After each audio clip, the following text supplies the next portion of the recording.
kita akan belajar tentang sifat-sifat operasi hitung pada bilangan bulat. Yang pertama adalah sifat komutatif, atau disebut juga dengan pertukaran. Ingat ya, sifat komutatif ini hanya berlaku untuk operasi penjumlahan dan perkalian.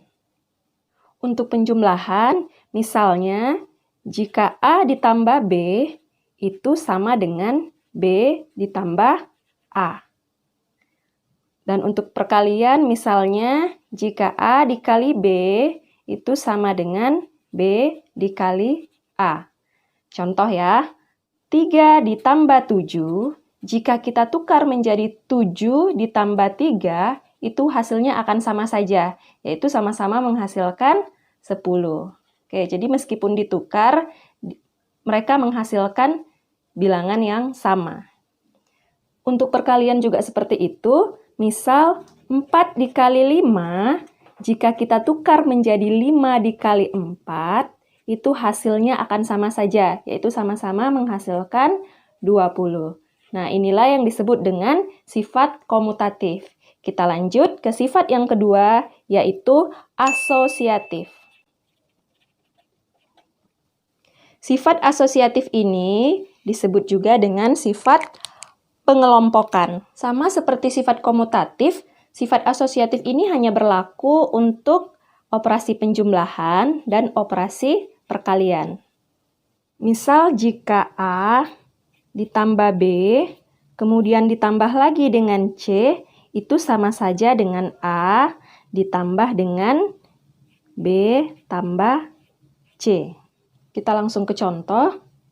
Misal 2 ditambah 3, 5, kemudian ditambahkan lagi dengan 5, itu hasilnya akan sama dengan 2 ditambah 3 tambah 5.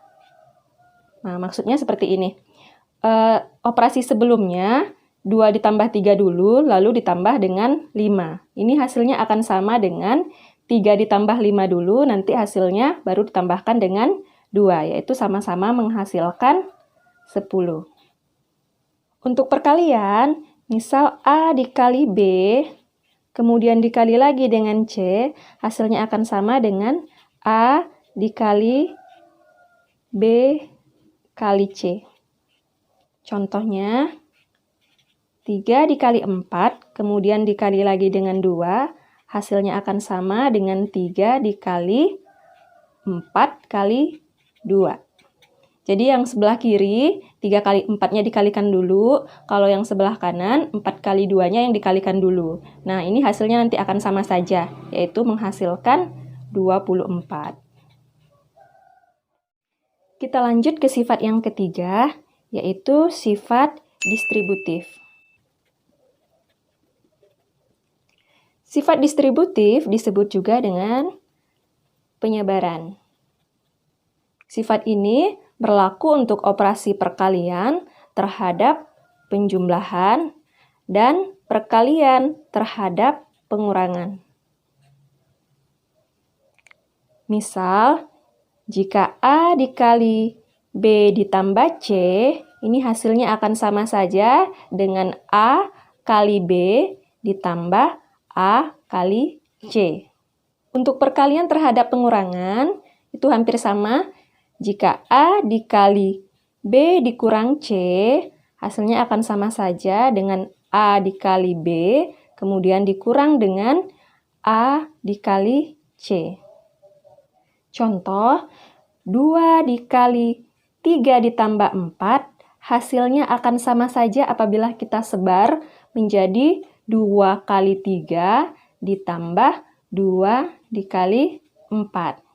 Oke, kalau ini kan dijumlahkan dulu, 3 kali tambah 4, 7, baru dikali dengan 2. 2 kali 7, hasilnya 14. Sedangkan pada operasi yang sebelahnya, 2 kali 3 dulu, 6, lalu ditambahkan dengan 2 kali 4, 8. Jadi 6 tambah 8, 14. Hasilnya sama saja ya. Contoh untuk perkalian terhadap pengurangan, misal 3 dikali 4 dikurang 2, itu sama dengan 3 dikali 4 dikurang 3 dikali 2. Yaitu sama-sama menghasilkan 3 dikali 4 dikurang 2, 2. Jadi 3 dikali 2, 6. Itu sama saja dengan 3 dikali 4, 12. Dikurang 3 dikali 2, 6. 12 dikurang 6, itu sama dengan 6. Jadi, perkaliannya dikerjakan terlebih dahulu, baru dijumlahkan atau dikurangkan.